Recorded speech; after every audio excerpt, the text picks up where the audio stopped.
Hey guys, what's going on? This is Jen. I hope you're doing all right. I am really excited. Looks like the other day a lot of you got word that my new album, Songs for Liz, is officially released with physical copies and also on all the streaming sites. It'll kind of be rolling out.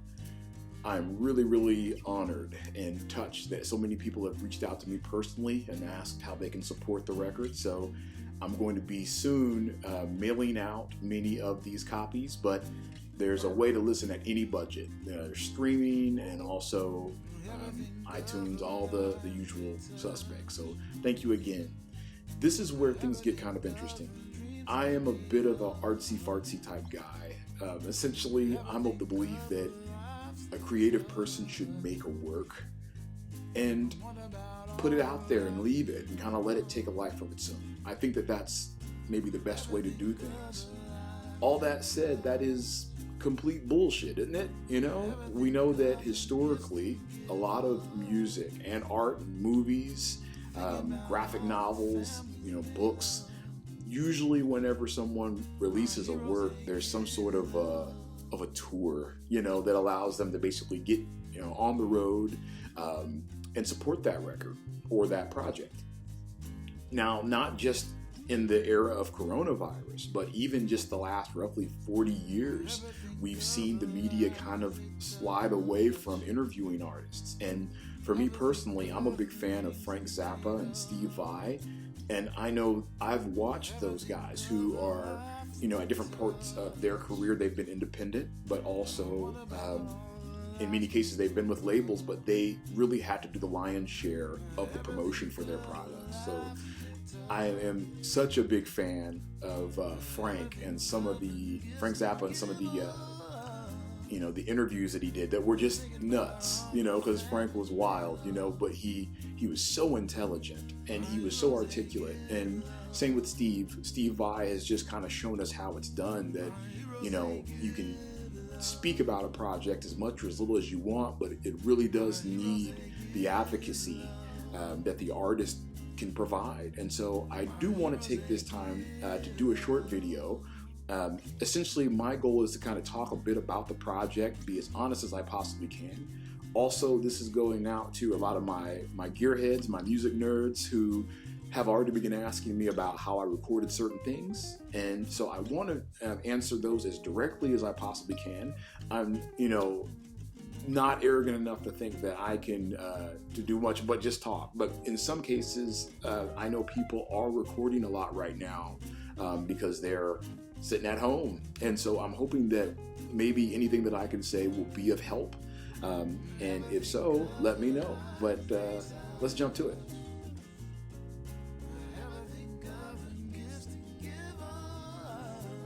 How did this project come about? Well, essentially, this is an interesting story.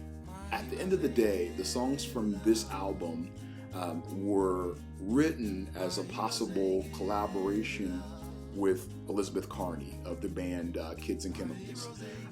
I mention her name with the utmost of respect. I don't want to give the wrong idea. I don't want to say anything or allude to anything weird or scandalous. It was literally a conversation that I had with Liz about possibly getting together, doing a short-term musical project. And actually, we did get to meet. It was funny, respect to Moon City Pub and Justin Larkin. We did meet up and we sat down. We talked about what type of project we would do if we were ever going to start a band. We talked about our musical journeys, and we also talked about, some of the challenges that we both had to face, and a lot of times the same way. And then we got to play together. I got to play a few songs with Liz. She had 2 or 3 songs that she worked on. Actually, there were 2 songs she worked on that were very much the vibe that she was going for at the time. And then we played those together, and I just kind of played lead. And then we did Autumn Leaves and played a jazz tune. So I was so inspired by that meeting. Went home and instantly started writing. And unfortunately, the project did not come together, which is okay. But I had 12 new songs, and I just loved them so much. And so instead of just kind of letting them, slide away, I wanted to make sure while the iron was hot that I got on top of them. And recorded them the best that I could. I also wanted to make sure that at least as many of the songs as possible were going to have some of the musical concepts that me and Liz talked about. We wanted to have certain acoustic and country elements. We wanted to have certain types of vibes and harmonies. And so I did the best that I could to make sure that that was all going to be addressed properly. So that's Songs for Liz.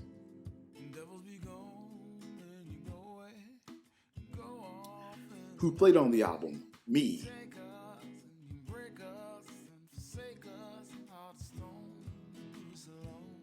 How was the songs recorded? So basically, I self-recorded, and I'm a big fan of doing that. People do ask me all the time, they say, well, why don't you just go into a big studio? And really, I've been recording in some capacity, since my early 20s. I think that the early stuff was really rough sounding, but the newer stuff I think sounds so much better. And to me, even the early stuff, I feel like I'm able to really get more out of myself, and get more out of myself in terms of capacity, whereas if you go into someone else's studio, sometimes that can be great. But what can happen is that because you're usually on, someone else's watch, you feel rushed, which again can be great. Sometimes you need to be rushed. Sometimes you need to just do something and go. But if you do something and it's, 20% of your capacity, when if you could have recorded that on your own, you could have gotten maybe 60 or 80. I think that if the sound is technically efficient, sometimes it just is in one's best interest to record on their own. Even if it's just demos, even if you still want to go into a bigger studio and do things, I still think that it's best to try to map out as much as you can. So a couple things in terms of the actual process. A big lifesaver for this project was actually getting my first real condenser mic. I used a cheap MXL 700, which is right here to my left, which saved the day in terms of being able to record acoustic guitars for the first time really, properly, and also vocals. And it really meant the world to kind of be able to quickly move back and forth. That leads me to the next kind of funny bit of this, is that because I'm recording, in my living space, I've got neighbors. I can't really just plug in and turn amps up to 11, for whether acoustic projects or rock projects.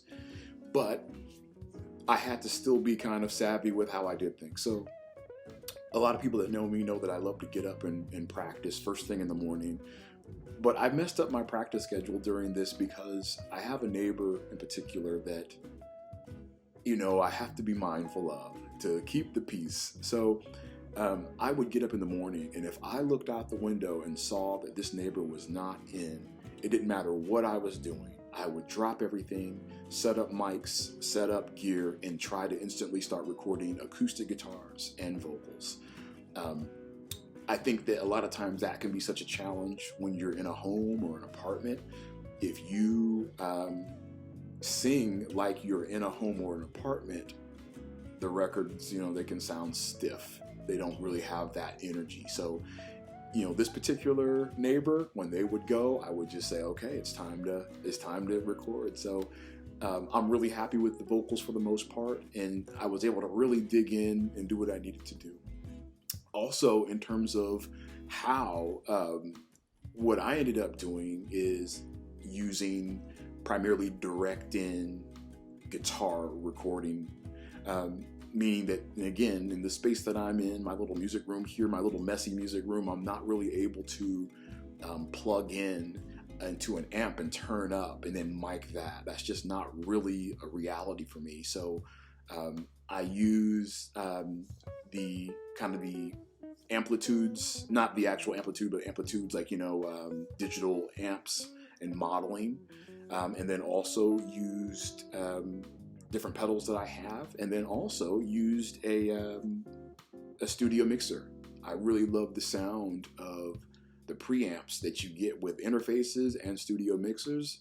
and just ran lined out. So big fan of that.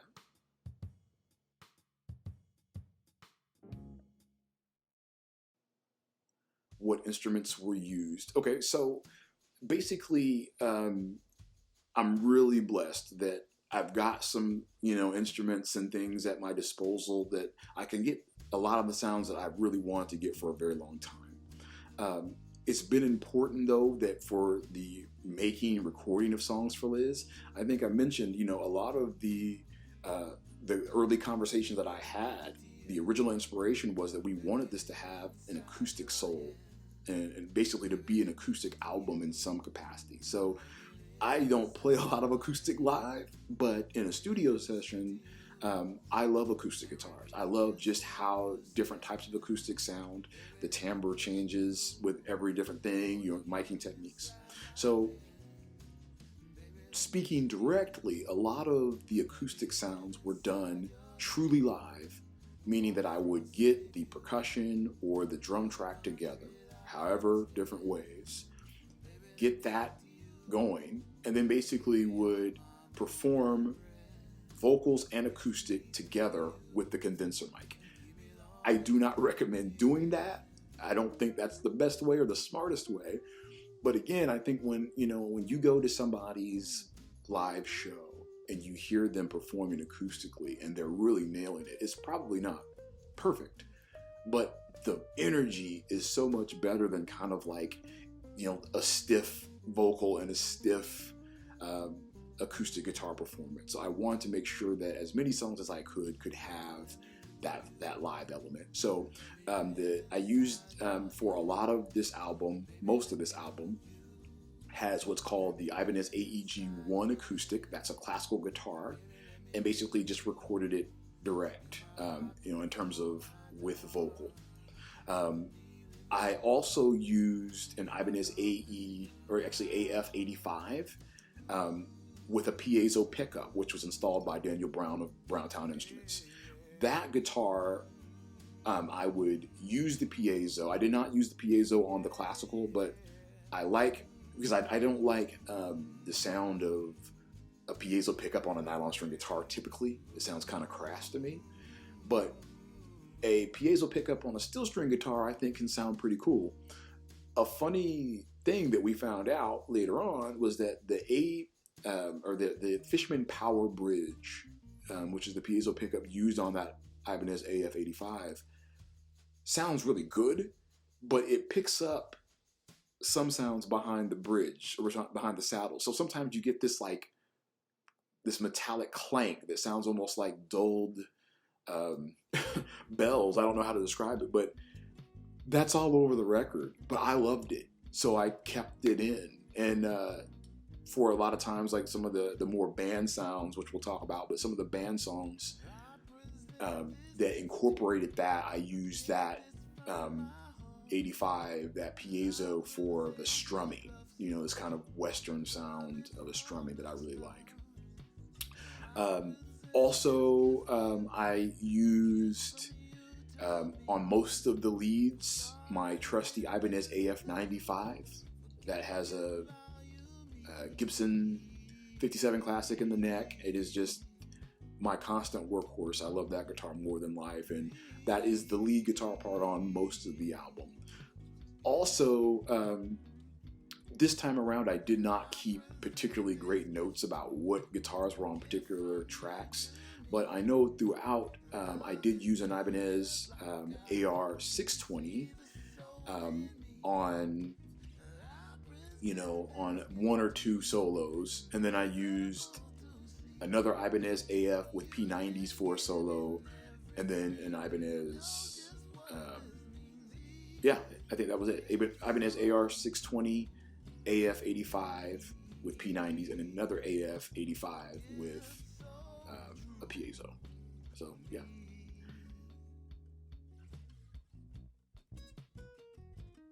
I used the Peavey Patriot bass. That was my first bass that I got when I was a teenager on 90% of the album. And that was all I needed for the most part. I've had that bass for so long that I know it inside and out. Also, again, respect to Daniel Brown of Browntown Instruments, who he made some upgrades to that bass that has just kind of really modernized it for me, and that's a great bass. On one song, there's an acoustic song that I actually used, the Peavey Dyna bass, also maintained by Daniel. And an interesting thing is that throughout this album, I'm using a lot of bass octaver. I use the Boss OC3, which is my favorite, most versatile octaver for bass and guitar. And then I also use the MXR Deluxe octave, I think, on one song. And I love the feel and how it's kind of like the piezo on that hollow body. Sometimes like a really ugly sound sounds really beautiful in context. So used a couple octavers and some other things.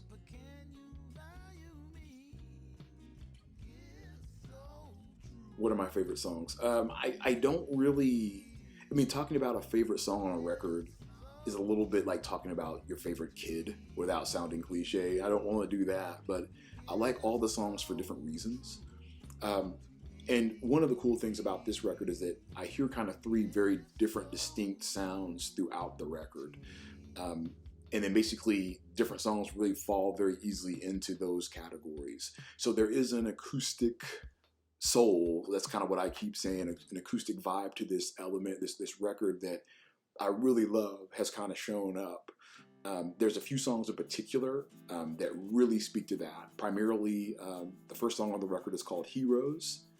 And then, which, maybe talking about that, Heroes, I wrote initially as a nod to Steve Vai, as a tribute to Steve Vai, who's one of my favorite musicians, and just showed me the way, how it's done in terms of how to make music, like in terms of like not just making music, but like how do you put out albums? How do you maintain gear? How do you promote your records? How do you do things in the right faith? And so I wrote Heroes for Steve because he had put out the Pia guitar and he was getting a lot of flack and backlash, but I loved the look of the Pia, frankly.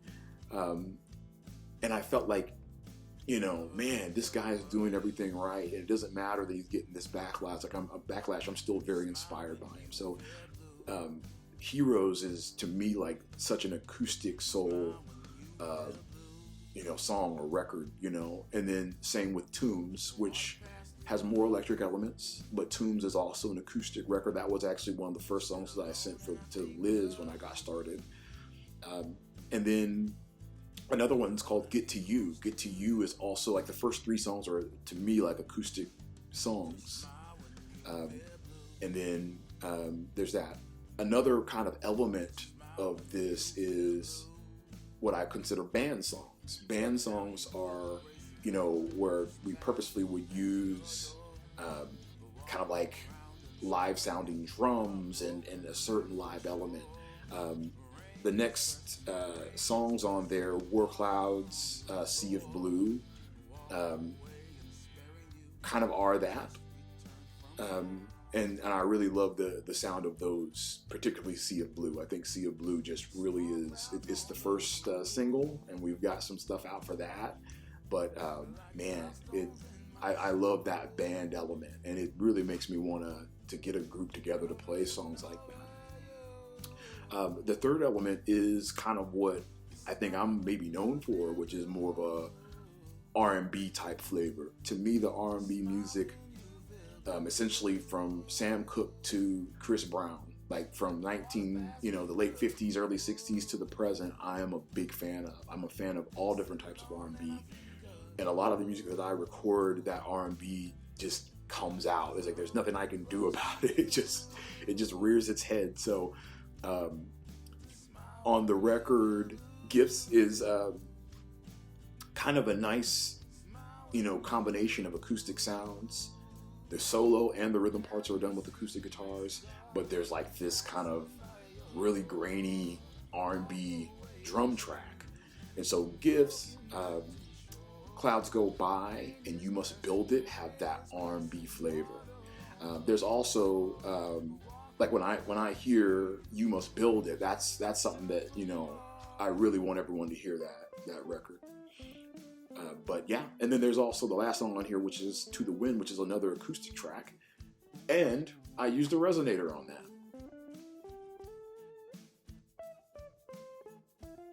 Influences. So this is an interesting thing here, and a bit of a backstory with that. So there's been a lot of changes with me since my last record. In 2014, I released an album called Nightwings. I'm so proud of that album.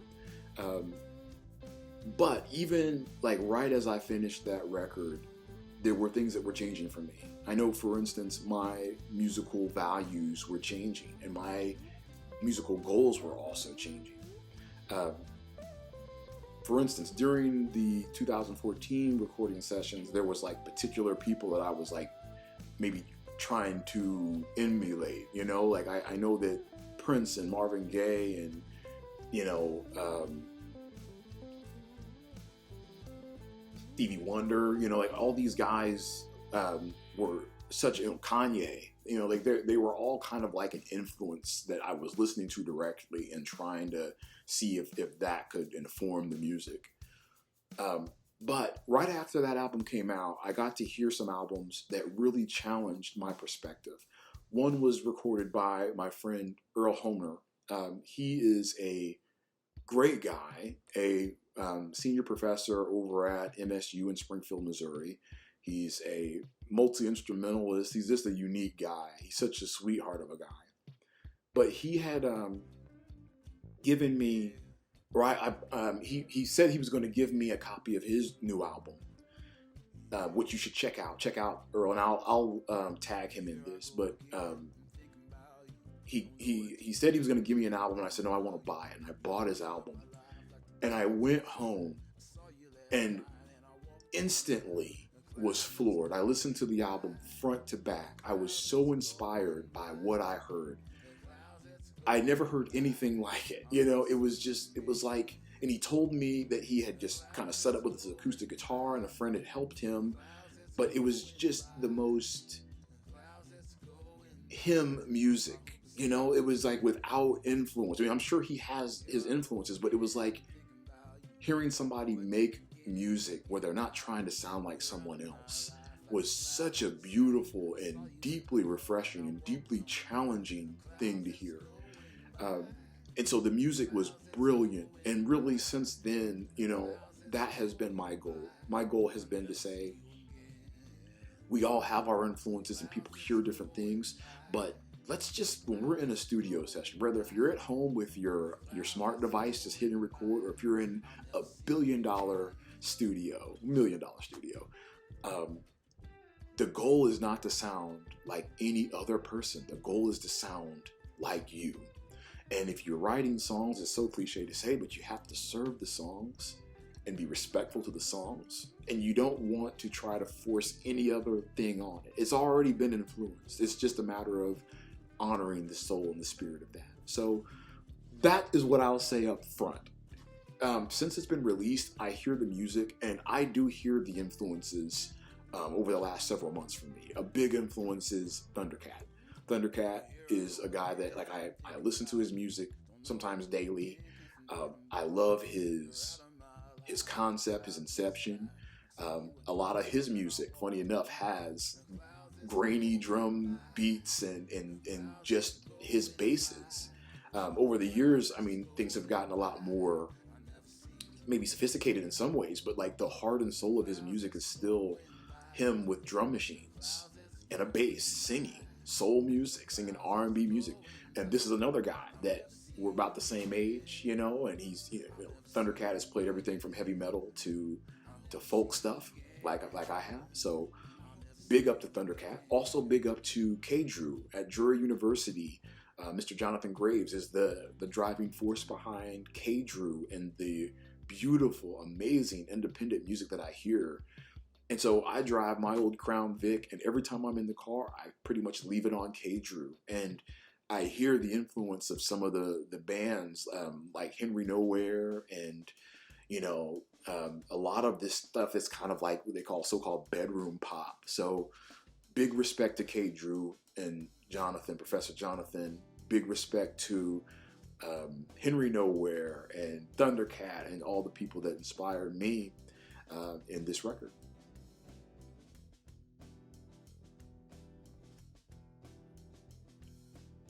Okay, dedication. So it is dedicated to a few people, primarily Steve Vai. Obviously, I mentioned him for some of the songs that I was really inspired by. But in terms of a literal dedication, there were two guys in particular that this is kind of an album in their memory. One is to the incredible legacy of Kobe Bryant, and love to his family. Heroes was also kind of written with Kobe in mind, because I felt like a guy just a few years older than me, that I followed his career, and just his passing was so unexpected, but dedicated to him. This was also dedicated to the legacy, the memory of my second cousin, Ronnie Webb Jr. So much I could say there. He was a good dude, and technically this album doesn't get done without Ronnie. So a little bit of backstory there. Ronnie and me were the same age. We're within a year apart. I tell his family, when we were really small, we used to battle, all the time. We were always battling, and we were so much alike, But the older we got, things changed, and interestingly enough, I would hear about Ronnie, meaning that there would be people that I lived in Poplar Bluff for a short period of time, and there would be people that if Ronnie, if his name came up, I'd say, yeah, that's my cousin. They go, oh, Ronnie Webb Jr. is your cousin? He gave me a suit. He gave me a hat. And I knew that, like, he was well known, that, like, if he was in his house and he looked out the window and he saw somebody walking in the cold without a coat, he would literally grab a coat and give them a coat. Someone said that Ronnie gave them a suit. It was crazy. But unfortunately, he passed away in 2019. He was a good dude. And that's another thing too, is that near the end of his life, a couple years back, at my grandmother's passing, Hattie Lou Williams, Ronnie made his way to the back of the funeral where me and my brother were sitting, and he made a point of, what's up, cuz? And we talked, and it was like, it was beautiful. It was a beautiful experience. And Ronnie was known for being a giving person. He was known for being a caring and loving person, being a real dude. He loved basketball. He loved all sports. He loved the Celtics. He loved, so he passed away very young, which breaks my heart. I think about him all the time, but I'm glad that me and him at the very, me and him were able to really connect. And especially at the end, man, it was so much love. We didn't know, but man, it was love. So, big love, big respect to Ronnie Webb Jr. And he's actually in the liner notes of this album, Kobe Bryant and Ronnie Webb Jr.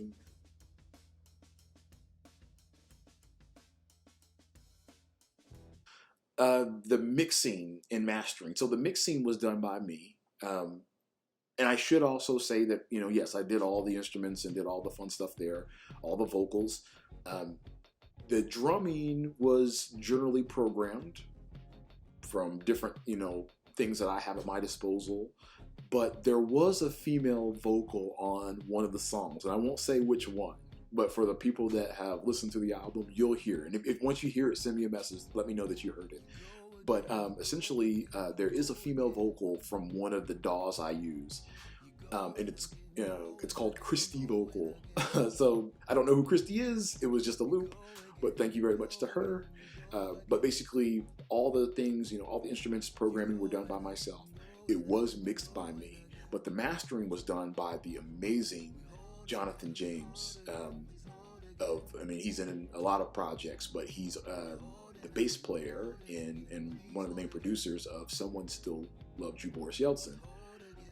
Jonathan has legendary ears. So much so, funny Jonathan James story, I sent him the mixes. I did not send him individual tracks. I sent him completed mixes.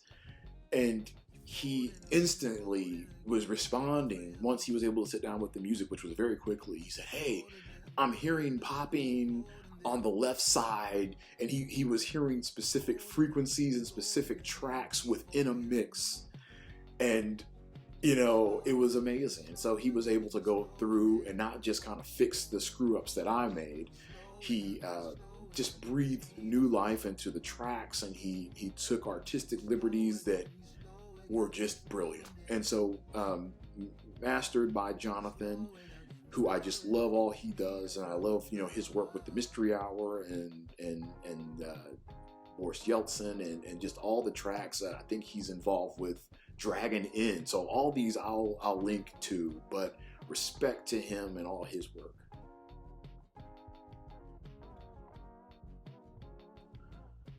What do you hope for this album going forward? So there's a few things. There's already, I want to put out some videos. There is already a video right now for Sea of Blue. It's just a basic little digital short done by a wonderful artist that I met online. I'll link his stuff. But that's out there, and we want to put out a couple more videos. So be on the lookout for those. Also, this is what I hope is going to be an opportunity for people to take some deep listening. One of the challenges that we got going on right now, just across the board with music and the arts, is that not only is it underappreciated, but in many cases, musical literacy is at an all-time low.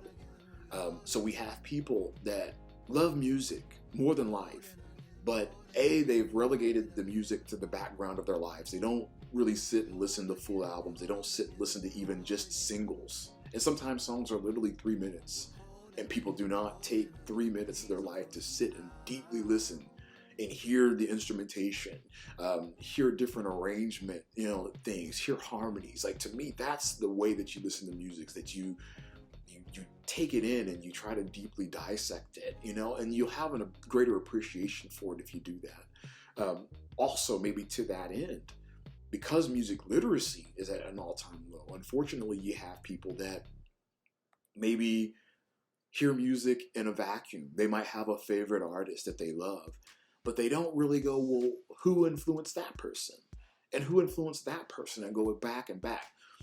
I think this time, and it's unfortunate that it's at the time of coronavirus and different types of things, and I'm not trying to be insensitive to that, but I'm hoping everyone is safe and healthy. But because so many people are going to be at home, I'm hoping that people, if they're able to kind of get through a lot of the stress and uncertainty that we're going through, take this time to listen to not just new music, but even your current music section. If you still listen to CDs or records or tapes, if you listen to streaming sites, however you consume music, listen to the music that you have right now. Put your headphones in, lay back, and just listen to this music, and really try to listen for instruments, listen for space, listen for gaps.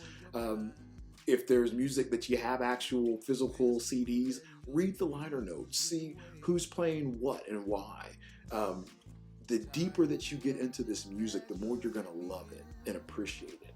And I hope that this is one of the things that comes out of this. I'm hoping that not just for my record, I'm hoping that the next month, 2 weeks to a month, that people have, that they're going to be alone, they're going to be at home in some cases, go on music extravaganzas and listen to your music. And I hope that with this music for Songs for Liz, that with this information, with the music that you're listening to and the information that I hope that it informs it. And I hope that going forward, we're all listening a little bit deeper.